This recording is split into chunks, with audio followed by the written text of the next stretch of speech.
Depuis la dissolution, de nombreux influenceurs, personnalités notamment du sport, se sont exprimés pour appeler au vote contre les extrêmes et plus particulièrement, contre le Rassemblement national. Alors quand on voit ces personnalités qui prennent la parole, est-ce que la société française, selon vous, elle est en train de se mobiliser ou est-ce qu'elle est en train de se polariser ? On va peut-être commencer à faire un tour de table dans l'autre sens.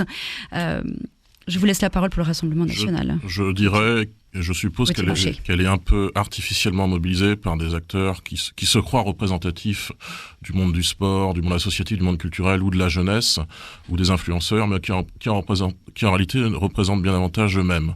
Et qui ne représentent pas d'ailleurs leur auditorat respectif ou forcément les gens qui pratiquent le sport, les gens qui sont dans le monde associatif. Je pense qu'ils parlent bien davantage pour eux-mêmes. Ils n'ont pas compris non plus les évolutions, bien sûr, de l'électorat, mais aussi plus largement de la société française. Peut-être pense-t-il être encore dans les années 80, avec Touche pas à mon pote, SOS Racisme, La Bête Immonde, etc. Peut-être croit-il aussi être au soir du 21 avril 2002, et qu'il s'agirait de descendre dans la rue contre La Bête Immonde, encore une fois, juge-t-il.